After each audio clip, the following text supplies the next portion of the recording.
Ah, man, there goes my sweet hardcore music. And oh, hey, I remember where I am and what I was doing. I was talking to you. Or Hello, I'm going to meet Neha. you. Oh, hi, Neha. It's a bit mean to call her bird-like. Me personally, just from looking at her, I find her to be quite a human-like woman, in all honesty. Emerald light shining through her hair? Oh, Did you that's try nice. knocking on my window? I must have missed you. I've been listening to my Melius. So, Oh. what kind of dye are you looking for? Could this be the malicious entity? Perhaps it's wise to go along with this masquerade for now. Oh, what do you mean by Melis? Yes, Amelia is like a call-in station. You need a two-way radio to access one. That's why I have these. Mostly, they just teach you to swear in different languages. But some of the stations can be quite interesting. I was so absorbed, I must have missed you knocking. Uh, I haven't knocked on your window though. Then how did you get inside? By the south entrance? You know what? It doesn't even matter. What matters is that you're finally here. Let's talk dice. Did you have something specific in mind? Why are you I'm a asking me novelty about dice dice? maker. Tell me the name of your role-playing system and I'll make the die you need. That's why you're here, yes? As she speaks, her bone-like fingers fiddle with a ring. Her bones light, but her hands strong. Role-playing games? You know the one made by Fortress Accident. Does that count?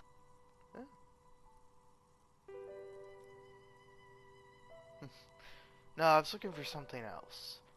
Answers. Answers? How strange. These days people only come to me for dice and role-playing games. I'm not sure how helpful I'll be, but go ahead and ask. This person means you or no one else. Absolutely no harm. She will answer freely and honestly. Alright. How'd you become a dice maker? How did I become one? It was a business decision. I was a regular jeweler at first, but that's an unfocused field with too much competition. Some of my friends were role players. They asked me to make some polyhedral dice out of cobalt. That was my first order. I grew it from there. Do you Not like them yourself? especially. I like working with rare materials and a steady pay. And role players as customers?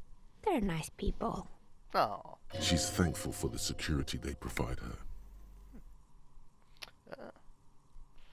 So, you know anything about the man who was lynched? If I don't ask you about this, I think Kim will be disappointed in me as a fellow cop. Nothing really. I didn't know him. Who cares about the dead body? We might be dealing with a malignant entity here. The lieutenant looks at his notebook. Then, the woman under the large window. Your window looks directly onto the courtyard. You're saying you didn't see or hear anything unusual last Sunday evening? I'm sorry, detective, but as you know, I usually have my headphones on when I'm working. It shuts out most of the daily ruckus behind my window. What do you mean by the daily Well, ruckus? there's always something going on in the Whirling's backyard. During daytime, there are usually those kids. And lately, I've been seeing a lot of drunk workers hanging about. Must be because of the strike. But I never saw anyone during that fateful Sunday night, I'm afraid.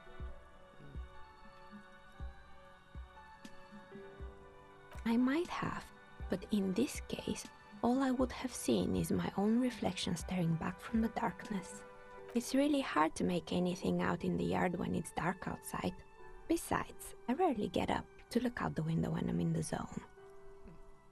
It's an odd profession, making dice for people, but I like it, and I prefer doing this to sitting at home. She nods. Anything else, officer? Hey, where are we anyway? We're inside the chimney of an old central furnace. It's strange, I know. But when I arrived here, all the other rooms were taken, so I had to build myself a makeshift home. Besides, I don't really have to pay any rent here, so that's a plus. Plaisance was right. There's an entity living in the chimney. You should ask her about the curse. Creative. When she arrived here, there was no room anywhere else. She must have known the other businesses. Heard this place is, I'll be more, More or less. Are you interested in anyone specific? Rats scuttle in the dark rooms, under the abandoned blow dryers and dusty mannequins. Cobwebs cover rotors and radio computers alike. So much failure. I tried other questions. I hope it clarified things a bit. What else? I've heard about the curse. I've heard the stories, but I don't think those stories are true. Oh, yeah. Plaisance, the bookshop lady? I've heard that her business is doing rather well. Have the energy spared her somehow? Oh, yeah. Oh, right. But it's not just the bookstore that's still up and running. What about the whirling in rags? Some people say it's part of the building complex. You could say so. Both houses were built at the same time and under the East of the Commerce Central project. You're right, it doesn't really look like it's And cursed. then there is me. I've been here for 14 years, selling novelty dice to role-playing enthusiasts. Not exactly a million-real business idea, yet somehow I've survived despite the talk of malicious energies. Strange, isn't it? It's because she's in cahoots with the demons. So, I'll be I first was to mention. just about to ask, what do you think? Do you think the curse is real? The jig is up. The she-demon knows you've uncovered her true identity. Time has come to face the source. Fear not, for the forces of the universe are supporting you in this psychic quest. No. Exactly. Truth is always so disappointingly mundane and boring. But I'm glad we got this sorted out. Anything else I can help you with today? Plaisance is not going to like what you have to tell her. Oh, whatever, I don't care. I'm Shit. listening. Alright, Yes, what I about the think hair it was salon? called Androgynous Orlando or something similar. They That's a weren't a great big hit name. around here. I love that Turns name. out that working class men don't like genderless haircuts. They're scared of that word. You Oh, wouldn't like it either. The others would laugh at you. I would never let anyone androgynous touch my hair, even my life depends on it. No, what's wrong with an experiment? I guess it just wasn't the time yet. What happened to the gym? It wasn't merely a gym, it was Artemitep's boxing club. A community project created to steer at-risk youth away from drugs and crime. No, it was Artemis. A kind man from Zemsk. I heard he had some trouble with the law when he was younger, and that's why he wanted to start the gym, as his way of giving back. Yeah. Kuno. Who's Kuno? He's the little ginger gremlin. Oh yes, you mean the kid with the sailor's mouth. Yes, I've heard him yelling profanities in the backyard. I think it would take more than a gym to help that kid. How'd it work out? It didn't. If anything, it made the youth situation in Martinez even worse. At some point, someone started a rumor that the punching bag downstairs was full of amphetamines. You should have known it. Eventually, the coalition took away the funding and the club went bankrupt. This was a few years ago. It's gotten much more peaceful around the plaza ever since. What's up with the broken windows? Oh, this one's a mess. There used to be a company that promised to repair windows 24 hours a day. What could go wrong with this one, right? Turns out, the business was actually set up as a front for an illicit group that was producing snuff milias. Oh, Who would have Christ. guessed? And they never cleaned up the debris either. Now it's just littering the hallway and I have no idea how to get rid of it on my own. Jesus. It's a Sub Rosa radio station that broadcasts real murders with real victims. Some people pay good money to get off on it. What does she mean to get off on it? Don't worry, the ICP has a separate division that deals exclusively with unlicensed sub-roses. This isn't our problem. Good Okay. luck with that. It's not easy catching those perpetrators. Yeah.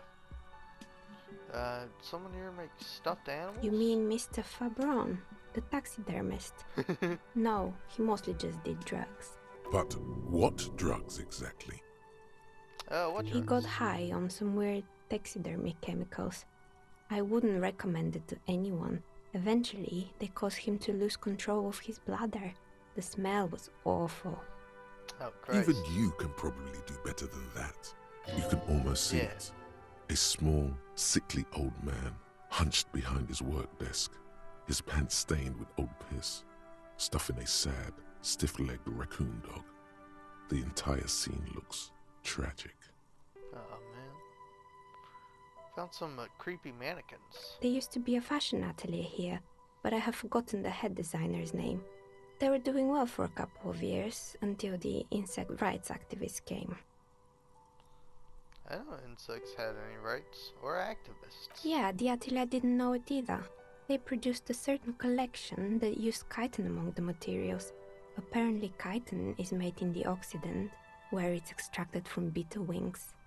And you know how all kinds of political movements are big in the Occident. The activists shut down the biggest chitin supplier, which of course caused the price to skyrocket. And, Oh. naturally, all the most fashionable tastemakers refused to be seen in chitin from then on. The atelier went bankrupt before they could finish the collection. Oh.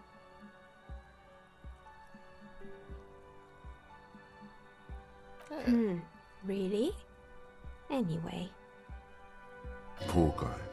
Suddenly, you get a feeling that insects are important to the case somehow. It's hard to say why. Alright, I'll keep that in mind. What's with the rotor blades? they were made by a company called Slipstream. After they pivoted from making rotor blades to skis, their chief executive took off on a vacation with all their money. Honestly, I think it's quite funny. I think he's still sending out holiday transmissions from Tulula or Tiumotiri or Hashtkor or wherever he is. The usual, I imagine. But he's been thinking up all kinds of new business plans and can't wait to get started on them just as soon as he returns. Men like that are a curse. Sure, but Slipstream is history now. All their remaining assets got seized by the bailiffs in 47. I have no idea why those skis and blades are still lying around in the house. Not much use now, I guess. I found a strange machine. Fortress Accident, the radio game studio. She liked them. They were an interesting bunch. We talked about role-playing systems every now and then. Once, I even saw two of them get into fisticuffs over Wirral. They certainly took their work very seriously, even if they seemed to be chronically liberal with their schedules. What that? The usual, they ran out of money and couldn't get the project done on time. Well, I did hear them talking at times. They seemed to believe they were historical individuals on some grand quest.